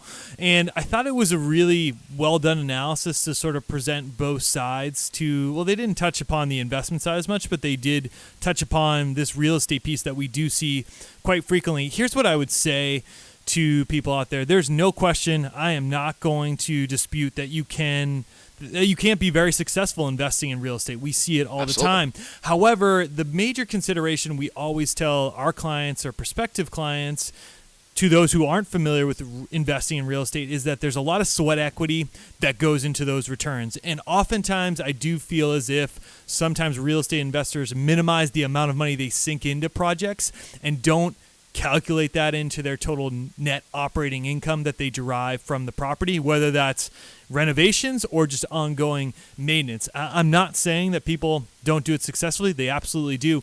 But it is a part-time job whenever you have real estate within your portfolio. Now, you can argue to me that you pay property managers to do that heavy lifting when a dishwasher goes or whatever may happen with your property, but that cuts into your rate of return. So it's a balancing act, and ideally, in a perfect world, you'd like to have a little bit of everything, right? Mike, you'd want investable assets and real estate. Having it in just one bucket or another is probably not desired, but there is something to be said about the benefits of investing in stocks because you don't have to do anything with them, and it's more passive. And here I sit a little biased too because I can't do a lot of the handiwork that's required to make these properties efficient from a capital perspective. I would have to pay someone to do it. That's another piece too. Yeah, Paul, can you show me the difference between a Phillips and a flathead screwdriver right now? I mean, we've at least got that figured out, right? That just about that, but not much more than that. The amount of time I would need to expend is just it would be crazy. The other takeaway that I would have on this, and I've had the same experience where I was actually talking with somebody who was his own small real estate developer. It was just him, and he subbed out everything else. But he would pour a lot of equity into building properties and flipping properties. And I told him, I was like, look, with the investment that you're able to put into that, it's going to be tough for you to find anything anywhere else that you can invest in that's going to average better than what you're doing now. some of the downside to that, though, is when those swings come, and by the way, they're not necessarily the stock market swings, right? Where you can see certain areas of real estate get hit harder than others and certain geographic areas. And so when I hear about people building their retirement on real estate, the typical experience there is, I own 3 different investment properties all in the same geographic area so that I can control them and show up and deal with the tenants. And that's great. But if that city loses a big employer and suddenly the real estate market isn't quite as robust, then you face a very different set of risks than if you invest in, I don't know, the S&P 500 as an example, right? I mean, certainly more volatility in terms of what you experience with that investment than real estate, but much more diversification geographically.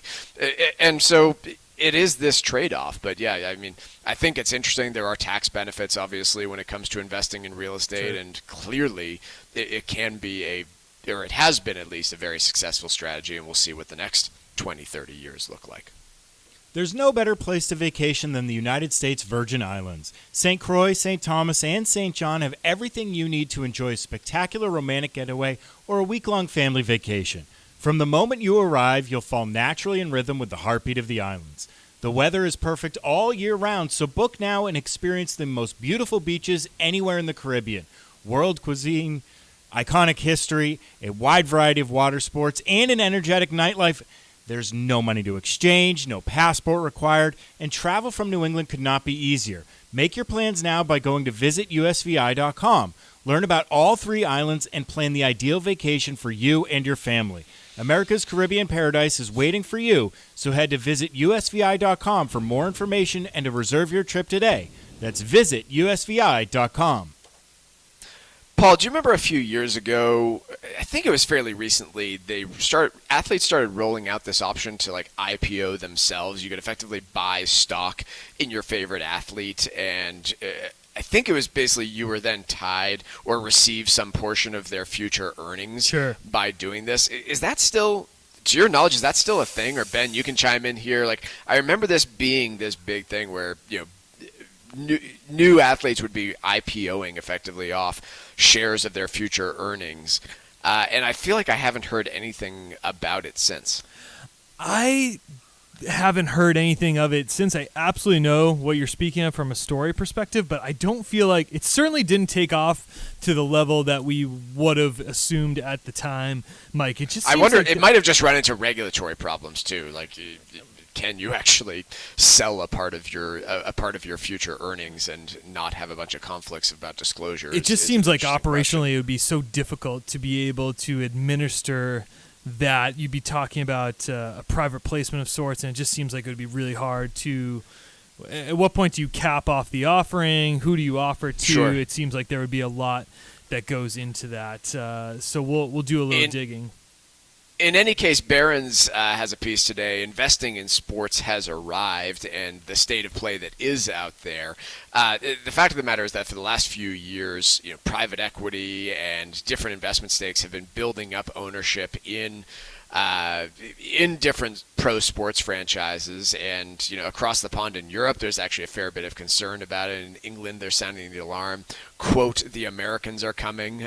Wealthy Yanks now control their own significant slices of half of Britain's 20 Premier League teams, and it's becoming, aside from what I've talked about of investing in an individual athlete, the growth of Wall Street money pouring into sports has grown significantly, and there's even publicly traded stocks that operate in this space, right? Madison Square Garden Sports, Atlanta Braves Holdings, Manchester United are all these publicly traded companies that you can actually go out and own today.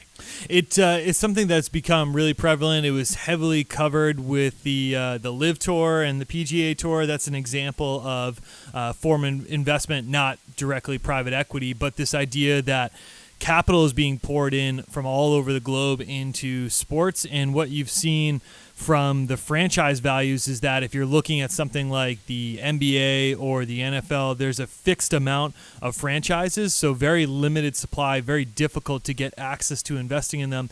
And those have significantly appreciated over the last decade plus, really tied into the fact that from a TV rights perspective, live rights are still the most powerful thing on broadcast networks and streaming services too, to be able to get eyeballs on your product. And as such, the valuations have soared. Even for those who are operating at a negative cash flow running these franchises, it has been just tremendous growth for NBA teams and others out there. So private equity, always looking to make a buck, has turned their eyes to sports to make money too. It will be interesting to see how these fare out over time. I was going to say, given private equity's track record, should we expect these sports teams to just get served up with a whole bunch of debt and then declare bankruptcy 15 years from now? There's definitely going to be a day of reckoning on the TV rights. I mean, the NBA deal is no indication of that just yet, but at some point in time, there will be some scrutiny on these valuations, but I guess not today, at least, Mike. Let's take a quick break. When we come back, the Stack Roulette here on the Financial Exchange. Missed one of our shows? Catch up anytime by asking your Alexa smart speaker to play the Financial Exchange. This is the Financial Exchange Radio Network. Inheriting an IRA was a straightforward process until the passage of the Secure Act in 2019 and the more recent changes that have made things a bit more complicated. Hi, this is Mike Armstrong from the Armstrong Advisory Group, and it's really important that you develop a strategy to deal with these changes to the law, or you and your family could face significant tax consequences in the future. If you've inherited money from your spouse, the process remains relatively simple. But if you're inheriting an IRA from someone other than your spouse, there are numerous issues that you'll want to be aware of to protect those assets. Call us right now at 800-393-4001 and ask for your copy of our new guide called The Complexities of Inherited IRAs. That number again is 800-393-4001, or you can also request it online from our website, armstrongadvisory.com. The proceeding was paid for by Armstrong Advisory Group, a registered investment advisor. Nothing in the ad or in any Armstrong guide is specific financial, legal, or tax advice. Consult your own financial, tax, and estate planning advisors before making any investment decisions. Armstrong may contact you to offer investment advisory services. Revocable and irrevocable trusts are commonly used to protect your assets, but there are significant differences between the two. Don't take chances securing your future. Call Cushing & Dolan right now at 866-848-5699 and get their brand new guide called The Differences Between Revocable and Irrevocable Trusts. Cushing & Dolan are experts in elder life planning, and they can answer critical questions that you may have as you determine which trust may be best for you and your family. The guide contains crucial information about a variety of topics, including the income tax effects of both trusts, ways to leave assets to your children, as well as many other factors you should consider in the estate planning process, such as your net worth, your age, and your marital status. Call today. 866-848-5699. That's 866-848-5699. Or request the guide online from their website, LegalExchangeShow.com. The proceeding was paid for, and the views expressed are solely those of Cushing & Dolan. Cushing & Dolan and/or Armstrong Advisory may contact you offering legal or investment services. Cushing & Armstrong do not endorse each other and are not affiliated. For 40 years, Cancer Support Community has been a relentless ally for anyone impacted by cancer, with free services provided online and in person, with their newest location in Massachusetts. Connect with Cancer Support Community Massachusetts for free emotional support, educational resources, patient navigation, financial counseling, and more. 617-797-3391. CancerSupportMass.org. CancerSupportMass.org. There's no better place to vacation than the United States Virgin Islands. St. Croix, St. Thomas, and St. John have everything you need to enjoy a spectacular romantic getaway or a week-long family vacation. From the moment you arrive, you'll fall naturally in rhythm with the heartbeat of the islands. The weather is perfect all year round, so book now and experience the most beautiful beaches anywhere in the Caribbean. World cuisine, iconic history, a wide variety of water sports, and an energetic nightlife. There's no money to exchange, no passport required, and travel from New England could not be easier. Make your plans now by going to visitusvi.com.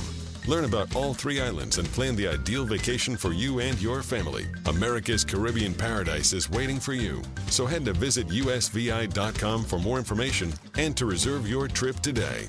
Go to visitusvi.com. That's visitusvi.com. It happens all over Massachusetts. Can you tie my shoes? In every home and every community. Be careful on your bike. Learning can happen anytime, anywhere. We'll see you at practice this weekend. And no matter how learning takes place in your family's life, DESI is there as your partner. The Massachusetts Department of Elementary and Secondary Education. Never stop learning. Find out more at mass.gov/back-to-school. Sponsored by the Massachusetts Department for Elementary and Secondary Education. The Financial Exchange streams live on YouTube. Like our page and stay up to date on breaking business news all morning long. This is the Financial Exchange Radio Network. The Financial Exchange is a proud partner of the Disabled American Veterans Department of Massachusetts. This year's race is Saturday, November 9th at Fort Independence on Castle Island, and registration is now open. Help us support these great American heroes by visiting dav5k.boston and registering for this year's race. Your gifts will support a wide variety of initiatives like the DAV Transportation Program, which takes disabled vets to important medical appointments that supply both the physical and mental care they need. For more information or to make a donation, visit dav5k.boston. The DAV 5K Boston is presented by Veterans Development Corporation. I will kick things off here on Stack Roulette and go a bit off script here. Ben or Paul, have either of you ever heard of a company called CDK Global?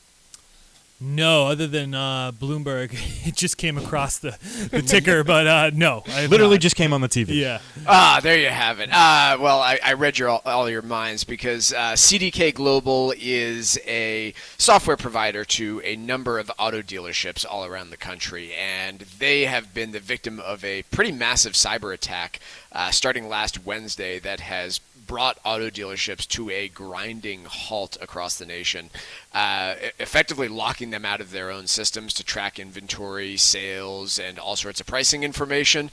And these dealerships are now, dealing with the same things that several hospital networks and education institutions have had to deal with over the years, which is going back to pen and paper, going back to tracking sales via, a spreadsheet locally on their desktop rather than using their connected systems. And it's a good reminder to me that almost every single week, some business or another is a victim of one of these cyber attacks. And it's not always just stealing a whole bunch of data, which oftentimes is the case, but in this case, literally just bringing a number of businesses to a screeching halt across the nation as they try and figure out how to operate a business without a technological tool that seems to be central to the operation of their entire business. They spoke with one auto dealership owner, John Heister, who expected to deliver 20 cars and trucks to customers this past Wednesday. Instead, he's been just barely able to scrape by as he tries to figure out, where all of his vehicles are, when they're going to be able to sell them, when they're going to be able to be delivered.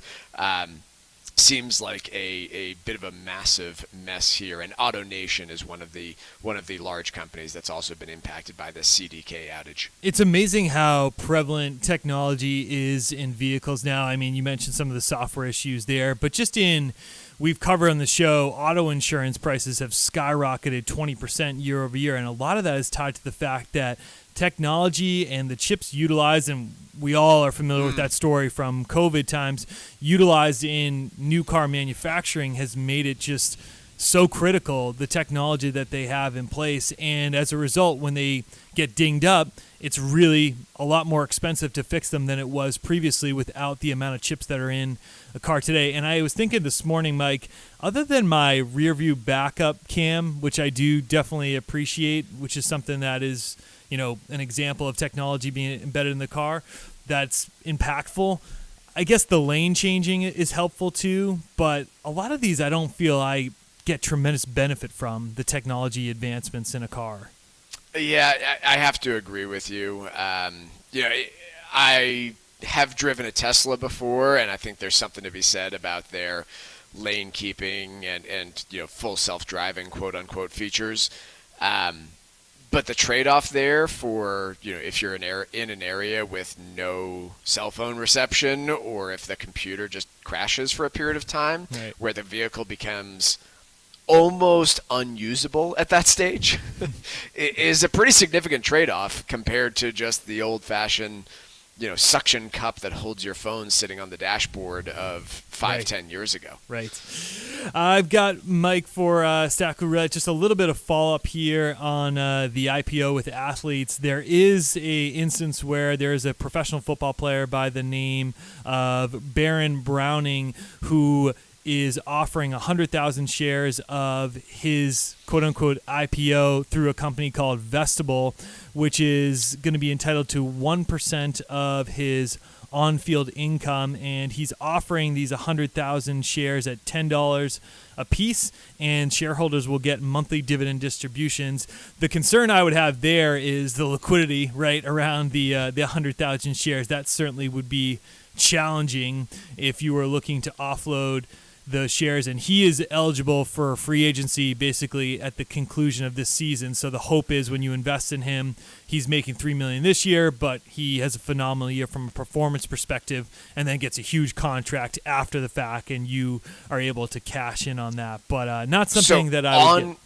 On-field revenue, meaning you get nothing of his advertising Correct. If he lands a deal with Pepsi or something like that? Correct, just on-field. I can't even fully unpack what your potential earnings are there. How do you price that risk? Like, what is the likelihood of blown ACL next year? That he had actually tough enough to look at the risk of an individual company. Like, look at something like that. I don't even know. It's interesting that you said that because he had suffered from a torn meniscus in a year prior in 22 or 23. So you run that significant risk there. So that's one of the stories I wanted to cover. The other one here is briefly, does turning off your AC when you're not home actually save you money? This was a piece done in the Wall Street Journal.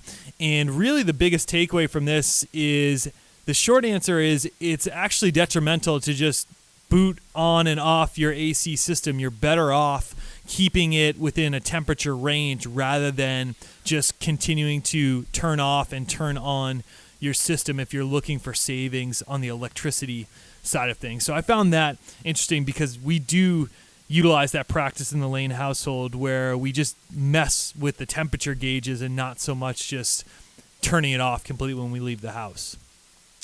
That is just about all the time that we have for today on the Financial Exchange. The Dow remains strongly in positive territory, up about 350 points or 0.9%. The S&P up 16 points, about 0.33%. NASDAQ down, however, 43 points or about 0.25%. And the yield on the 10-year Treasury very flat today, sitting at 4.26%. Have a great rest of your week, everybody. We'll be right back at it tomorrow.